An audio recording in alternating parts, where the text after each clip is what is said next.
Assalamu alaikum. Dans ce cours, nous allons traiter la notion de sous-espace vectoriel. Le mot sous, c'est sous-entendu, toujours une petite partie incluse dans une grande partie. Alors, nous allons la définition suivante. On considère E un espace vectoriel sur un corps K muni d'une loi de composition interne et externe. Et nous considérons F un sous-ensemble non vide inclus dans E. Alors F est dit un sous-espace vectoriel de E si F est lui-même un espace vectoriel sur K, sur le même corps K, avec les lois restreintes, les lois internes et externes restreintes sur F. Et voilà. Donc, nous avons E, un espace vectoriel. On considère F un sous-ensemble de E. Donc, F est un sous-espace vectoriel si F lui-même est un espace vectoriel avec les mêmes lois considérées sur l'espace, sur l'ensemble E. C'est-à-dire, pour démontrer que F est un espace vectoriel, donc il faut revoir tous les axiomes de l'espace vectoriel. Vous voyez, donc là, nous avons un grand calcul. Donc, on va démontrer la proposition suivante pour éviter ce genre de calcul. Alors, F est un sous-espace, vectoriel de E si seulement si les deux conditions suivantes sont satisfaites. Il faut que l'élément neutre de E appartienne à F. Et la deuxième condition vérifiée, pour n'importe quel alpha, un scalaire, voilà, et pour n'importe quel vecteur x, y dans F, il faut que x moins y appartienne à F et alpha fois x appartient aussi à F. Passons à la preuve immédiatement. Alors, nous avons dit là si seulement si, c'est-à-dire nous allons démontrer une équivalence. Alors, la première étape, supposons que F est bien un sous-espace vectoriel de E. C'est-à-dire, par définition, on a F muni de la loi interne et de la loi externe et lui-même un espace vectoriel. Nous devons démontrer ces deux propriétés. Alors, puisque F est un espace vectoriel, le premier axiome, on a F avec la loi interne restreinte sur F, et bien un groupe commutatif, ou bien un groupe, on va utiliser. Puisque F est un groupe, on va utiliser un théorème que vous avez fait dans le cours de structure algébrique. Donc F est un groupe ou sous-groupe si seulement si le 0 de E appartient à F et x moins y appartient aussi à F. Donc, vous devez juste revoir le cours du sous-groupe. Donc, on a démontré les deux premières propriétés. Il nous reste à démontrer la dernière. Alors, la loi externe, rappelons sa définition. Elle est définie d'un corps K fois E à valeur dans E. Voilà. Mais là, on a dit que F est lui-même un espace vectoriel. Donc, au lieu de F, là, nous avons F. On a dit parce que c'est un espace vectoriel. Donc, on sait par définition de la loi externe qu'elle est définie de F à valeur dans F. C'est-à-dire, si nous prenons un scalaire quelconque alpha dans K et un vecteur quelconque dans F, alpha x, il est où? Très bien, il appartient à F. Par hypothèse, le fait que F est un espace vectoriel. Et voilà la deuxième propriété. Qu'est-ce qu'on fait maintenant? On démontre le sens inverse. Supposons que nous avons 1 et 2 et montrons que F est un espace vectoriel ou sous-espace vectoriel de E. Alors, on a dit que F, dans la définition de sous-espace vectoriel, il faut que F soit un ensemble non vide. Là, alors de la proposition, on n'a pas fait ça. Mais, puisque 0 appartient à f, donc ça, on a 0 appartient à f, ça implique que f n'est pas vide. Donc là, c'est l'importance de 0 d'un côté. Ensuite, puisque le 0, puisque 0 de E appartient à f et x moins y appartient aussi à f par les hypothèses de la proposition. Ça implique que f menu de la loi interne est bien un sous-groupe. Alors là, c'est bien un sous-groupe de E. Voilà, donc on a démontré, on a obtenu que E est un groupe commutatif. Bien sûr, ce E est commutatif, on déduit que F est aussi commutatif par la loi. Donc, c'est pas E, pardon, c'est la loi puisqu'elle est commutative. Donc, la loi sur F, elle est bien commutative aussi. Il nous reste à démontrer les propriétés, ces propriétés. Alors, la loi, donc ces propriétés sont satisfaites pour n'importe quel x, y dans E. F, elle est inclue dans E. Donc, si ces propriétés sont satisfaites pour n'importe quel E, des éléments de E, donc elles sont satisfaites pour tous les éléments de F. D'où on déduit que toutes ces propriétés, tous ces axiomes sont aussi satisfaits pour des éléments x, y dans F. C'est-à-dire, on déduit que, avec cette condition, que F est bien un espace vectoriel. Ou plus précisément, donc F est dit un sous-espace vectoriel de E. Quand on parle de sous-espace, il faut toujours préciser quel espace, quel est le grand ensemble qu'on travaille avec. Et voilà. Maintenant, on va démontrer un corollaire. Alors, donc, on va regrouper ces deux conditions ensemble. Alors, le corollaire nous dit...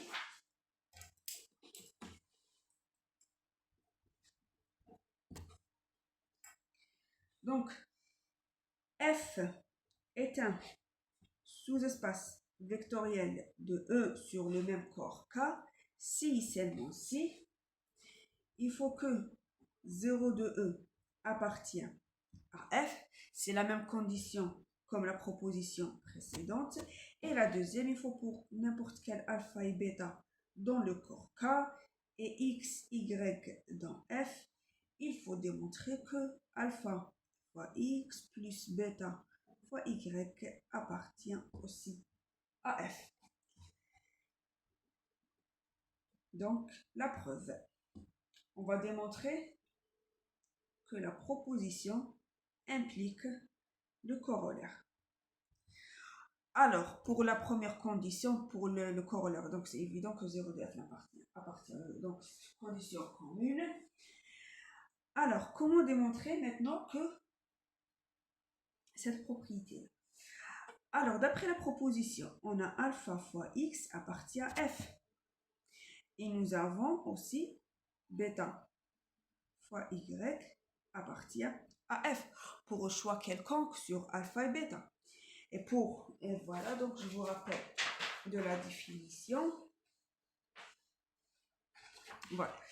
Donc, on a alpha x appartient à f. Donc, au lieu de alpha, on peut prendre moins bêta et x égale à y. Ensuite, on utilise, au lieu de x, on remplace par alpha x. Au lieu de y, on a moins alpha y. C'est-à-dire, donc, on a alpha fois x plus l'inverse de l'inverse, c'est bien l'élément lui-même. Donc, alpha x plus bêta y appartient à f. Et voilà la deuxième condition du corollaire. On démontre maintenant que le corollaire implique la proposition. C'est-à-dire que nous avons I et 2i, on démontre 1 et 2. Alors, on a alpha x plus bêta y appartient à f pour n'importe quel choix, alpha et bêta. On veut démontrer que x moins y appartient à f et alpha x appartient à f. Alors, là, vous voyez, il n'y a pas alpha et bêta. C'est-à-dire qu'est-ce que nous avons fait? Et là, nous avons alpha, bêta. Je pense que vous avez obtenu la réponse. Donc, on a pris un choix quelconque de alpha et bêta. Donc, au lieu de alpha, on a 1, on prend bêta égale moins 1. Voilà, quand on remplace, on aura un moins 1. Donc, donc on obtient que x moins y appartient à f. Là, on a pris deux scalaires quelconques. La même chose, on a alpha x, et là, nous avons alpha plus bêta. Donc, qu'est-ce qu'on fait? On prend bêta égale à 0. On garde alpha quelconque dans le corps. On prend bêta égale à 0. Donc, alpha bêta égale alpha 0 implique que alpha x appartient à f. Et voilà, on a démontré que le corollaire implique la proposition. Très bien. Faisons maintenant un exemple. Alors, vous allez me dire quand est-ce qu'on va utiliser la proposition et quand est-ce qu'on va utiliser le corollaire.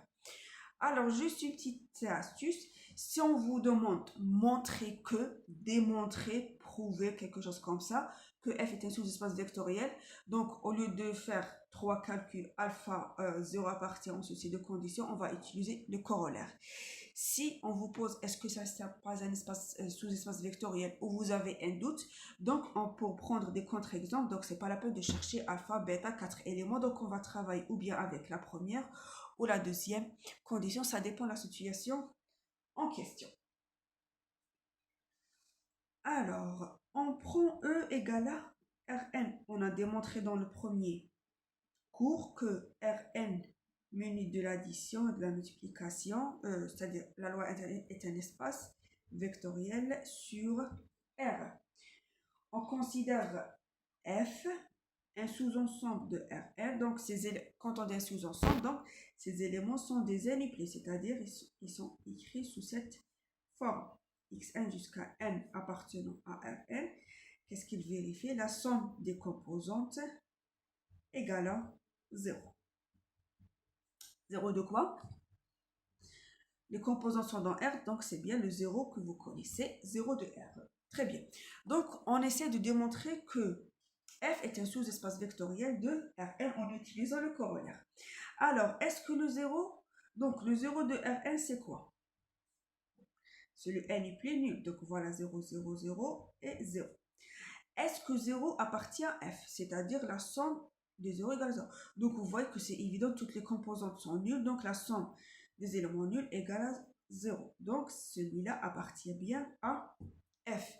Donc, la première condition du corollaire est bien satisfaite. Passons maintenant à la deuxième condition. Alors, je pense qu'on va écrire ça dans une autre page. Voilà. Alpha x, donc il faut démontrer que alpha x plus bêta y appartient à f. Alors, on écrit d'abord, c'est quoi alpha x plus bêta y? Donc, alpha fois x plus bêta fois y, c'est quoi? Donc, c'est alpha fois le n-uplé x, x1, x2 jusqu'à xn plus bêta fois, donc les éléments, les composants du y, c'est y1, y2 jusqu'à yn. Ensuite, en utilisant la loi externe, on fait